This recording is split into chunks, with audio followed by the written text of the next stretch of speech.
As the owner or the leader of a business, your time is the most valuable and limited resource you have to grow. You can't create more of it. You can always grow more money. You can always hire more people, but you can never create more time to work.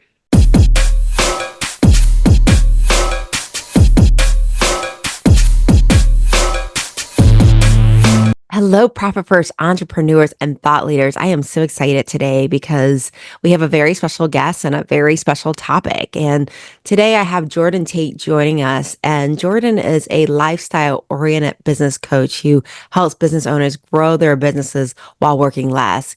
He focuses on teaching simple systems that increase profits and productivity without grind. And his personal mission is to empower small business owners to earn the money they deserve while at the same time having time and freedom to enjoy their ideal lifestyle. And Jordan's a great guest because he personally has experienced the highs and lows of entrepreneurs, and he has helped hundreds of leaders achieve a work-life balance of working under 35 hours a week while taking 2 months of vacation just to travel each year. So I'm excited about having Jordan on our podcast to talk about this important issue because I think, in our conversations with a lot of you guys since COVID, dealing with the great resignation, a lot of entrepreneurs have expressed feeling burned out. And so this is a really important topic in order to run that marathon and make that longevity. So please join me in welcoming Jordan Tate to our platform. Hey, Jordan, how are you doing today? Doing really well. Thank you so much for having me. Well, thank you. This is a really important topic. I always like to understand just the story behind it. I'm always so curious about our guests and why they feel so passionate about the choices they've made. And I love to hear your background story. Yeah, so this passion really came up for me when I was a business coach and trainer for a franchise system. And my job was to launch new businesses every month. So every single month, I got to see new entrepreneurs coming in with the bright eyes and the big dreams of, I'm starting a new business, I've left behind a career. And they had these big dreams of, I want to work less, I want to take more time off, I want to spend more time with my family and, exercise in the middle of the day, whatever it was. They wanted to change the way they were living and working. And then I would coach and train them over the first few years of their business. And what I saw during that 4 years over dozens of entrepreneurs was that so many people started to work in a way that actually made it harder to live that dream. They started to put in every possible hour into their business to make it succeed. And eventually, a couple of years in, they would come to me and say, my business is growing, I'm making good money, but I'm not living the life I thought I was going to live. My business has actually taken over my life instead of provided the life I wanted it to. So I got to see that again and again and again. But a few people in that group broke through and they were working the hours they chose and they were taking vacations and they were truly living the lifestyle that they had intended. So I really studied what are they doing differently? And I started to integrate it in my own life. And then the second piece around avoiding burnout and having longevity in business came for me because that job actually eventually burnt me out because I was traveling all over North America, coaching businesses, and just the travel burned me out. And it got me to the point where I physically and mentally couldn't keep showing up the way I wanted to. So I quit and I reset how I wanted to live and work. And I really focused on what's the right amount of time that I want to live my life? And how can I work efficiently enough and productively enough that I never have to work more than 35 hours a week and I can take the vacation I want while growing a business? So it's both the personal goal of how I want to operate, but also it's how I want to help other people because I know so many entrepreneurs start their business with big dreams. And then the deeper they get in, the more the responsibility and the pressure builds, the harder it becomes to actually live that life. I love that. And it's so true. I mean, Jordan, I personally have heard many entrepreneurs complain about feeling burned out, especially as they're growing their business and wanting to grow it properly and be efficient. I know letting go is one of the hard things that they deal with. So let's talk about, first of all, how does this happen? How do we entrepreneurs build our own grave, dig our own grave? How It's does a that great happen? question. The way I see it is in the first few years of growing your business, every hour you put in adds value and it grows the business. And so you keep doing it. you just keep putting in more hours, and one week you're working 50, and then the next you're growing, so now you're going to work 55 or 60, and eventually get to the point where it's 6 or 7 days a week. Most nights you're on the couch on your laptop, or you never turn it off, and you get yourself into that place, and then still eventually you hit a wall where you can't work any harder, but the business is slowing. And that's where people get really stuck. And I see this happen in the kind of mid 100,000s, like 400,000 to 500,000. A lot of people hit a growth barrier, and then right around $1 million. And in both cases, it's because the owner is trying to do too much themselves, and they haven't they haven't started delegating, they haven't started to let go of all the responsibility. And so the challenge with that place is it's not sustainable.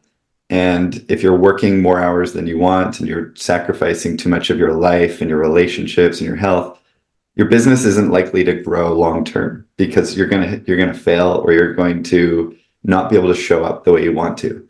So I think that choosing to work less and feel more balanced and be energized is actually the greatest strategy for long-term success, because we know with any business, success takes 5, 10, 20 years, not 1 or 2. Oh yeah, definitely. And it's interesting that you say that where it happens around 400,000, a million, because in Profit First, one of the things that happens is that our target allocation percentages change around those Mm. levels. And you actually start to see an increase in the OPEX or operating expense account, because it's going up because we're expecting you to bring on more help, more people, more heads to really allow you to shoulder that work so you don't burn out. But it's interesting, Jordan, because as you say this, you know, one of the things that you mentioned is people are not willing to necessarily not shoulder anymore. They're wanting to hoard the work. They want to keep on going and using the same methods that they used previously. Let's talk about why does this happen? Like why do people feel guilty about getting help, or what's stopping people from getting help? There's so many reasons for this. The main ones that I hear from leaders and owners is the guilt of, I don't want to work less and let my team down. I don't want to let my family down. If I'm not pushing my hardest, what if my business doesn't succeed? So there's that kind of short-term pressure and stress around that. Another one is just the lack of trust in other people's ability to do the same work you're doing, to care as much as you care about your business, which is a big one. And so there's a need to let go of control there. And what I find is the CEOs, the leaders, the owners who grow the fastest are the ones who are willing to let go of control the fastest. So that's a big one there. And then third, it's just that all growth creates more work. So whenever you get to a new level of business, now there's more work to do to keep it rolling. And so if you're a growth-oriented person and you're a high performer, even when you get comfortable at a stage and you want more, you're just going to create more work. And so you have to constantly find ways to get more efficient, or change the way you're operating, or bring in support so you can get more done. I love it. You know, those are some interesting reasons why people fail to grow. And you see something very interesting. It's the ones that give up the control, that get the help, that realizes they don't have to be the only one doing it, that grow the fastest. And it's interesting because, you know, I have heard people say that too. No one's going to do it like I do. Nobody's going to have the same quality. And it's a big struggle. And sometimes they're right. Sometimes they're absolutely right. And so, you know, from a tip perspective, in terms of giving up that control, what are some things that our entrepreneurs can do to get out of that mindset of hoarding the work? The number one place I start with people is looking at the value of your time. So as the owner or the leader of a business, your time is the most valuable and limited resource you have to grow. You can't create more of it. You can always grow more money. You can always hire more people, but you can never create more time to work. So at every stage of growth, whether it's 500,000, a million, 5 million beyond, your time becomes more and more precious and valuable. And an exercise I like to do with people is pull up your calendar and tell me the value of every hour in your day. Some of those hours, maybe you're making a big sale, could be worth thousands, tens of thousands or more. Some of those hours, maybe you're doing an errand or you're doing a basic thing in your business that's worth $25 an hour. When you start to look at that, you can see why people get stuck. They get buried in the low value tasks. And yes, maybe they're really good at those tasks, but those are the things that are actually holding them where they are. And what's going to help them grow faster and work less is letting go of the low value stuff that can be delegated and outsourced or systematized, and then identifying what's the stuff that no one else in the business can do except for me. The strategy, the big growth oriented stuff. And that's where 1 hour could add so much more value, and often just shifting your perspective on how am I investing my time and how would I like to be is a big key to breaking free. I love that. So looking at where is the bigger dollars, right? What's the $1,000 hour work here that I need to be focusing on, or $10,000 an hour work in some cases, right? Is important here. Now, let's talk about some tips in terms of transitioning to this 35-hour work week. I mean, first of all, what does that look like? A under 35-hour work week and 2 months of vacation? Well, for me, it means that I've set really clear boundaries around the hours I work, and I never compromise on that. So the way I think about boundaries is they create, they make me think more strategically about how I'm using my time. Because if you don't have a boundary on the hours you're going to work, you will always work until the work is done, but the work is never done. There's always a bigger list. There's always more stuff. And so that's the treadmill you can get on, just feeling like I can never catch up. By setting a hard boundary. So for me, it's 4 p.m. Won't work past 4 p.m. I take half day Fridays or even most Fridays off entirely. It forces me to say, in the 8 hours I have per day, what's the truly most critical work I can do? And this kind of mindset came for me when I was a fractional CEO, and I only had 8 hours a week to run two different businesses. So it forced me to just start to get really strategic and prioritize my time well. But I learned that you can run a business in 8 hours a week if you create the parameters to do it. If you decide, if I only had 8 hours, what's the work that I would do? And this way of thinking starts to break you free from the idea that you have to do everything. And it starts you shifting towards, well, if I have 8 hours today to do strategy, leadership, culture work, then I can't do admin, hiring, whatever work. So I need to outsource that.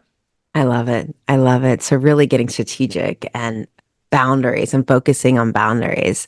Now, are there ever cases where entrepreneurs get pushback from the team where their boundaries are almost challenged? Like, how dare you have boundaries?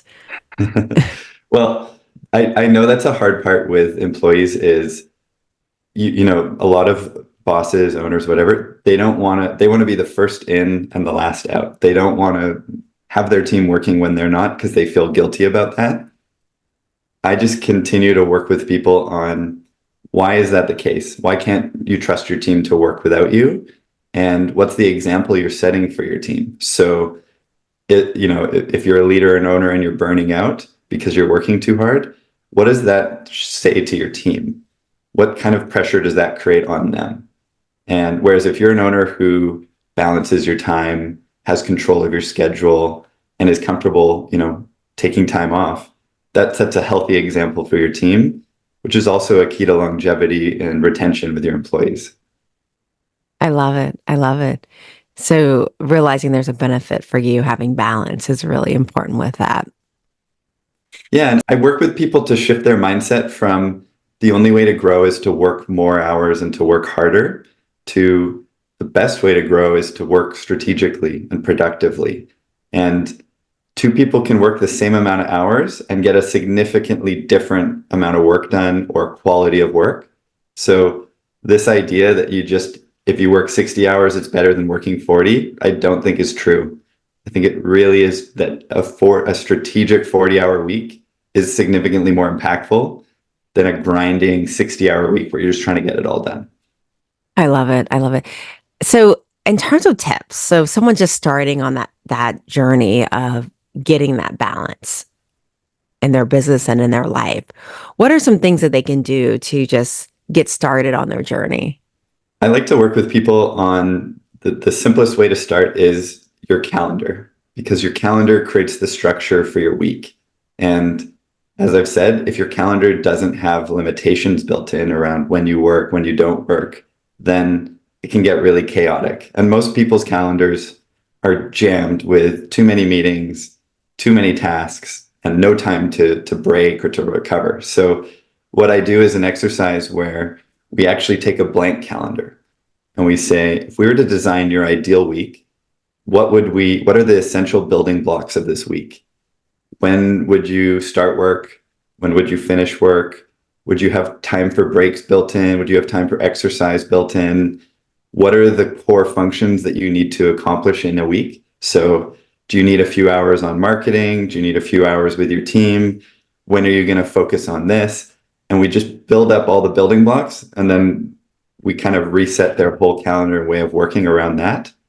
And by refreshing the way that you manage your time, you can create a whole new way of operating and be confident that you have all those building blocks for what's important in my work, but also what's important in my life.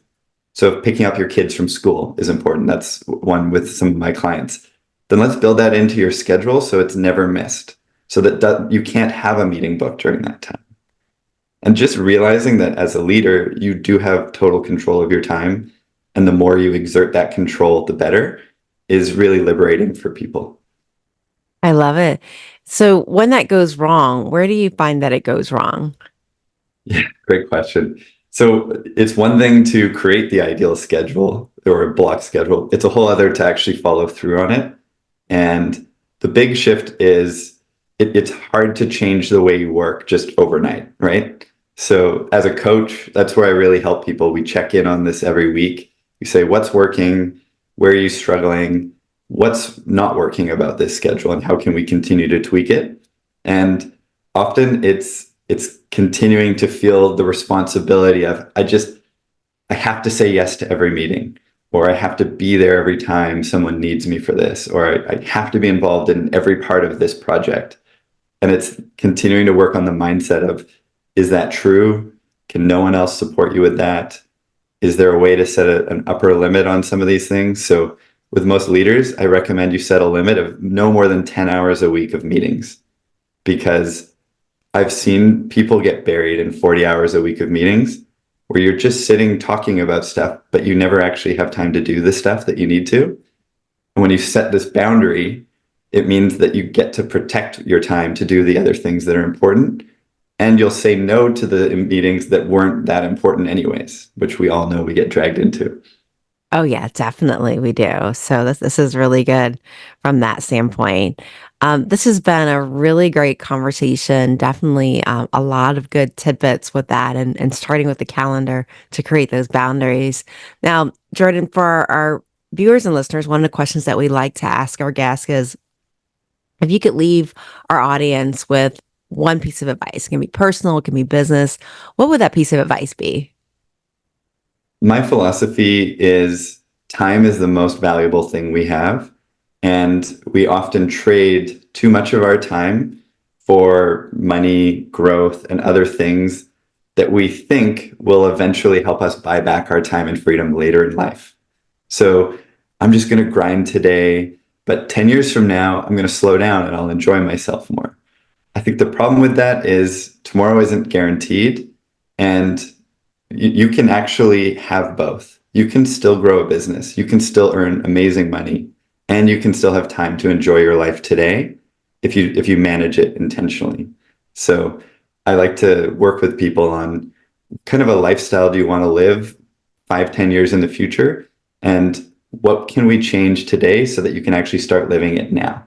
I love it. I love it. Now, Jordan, what's the best way for our viewers and listeners to learn more about you, learn more about this topic, follow you? What's the best way for them to contact you?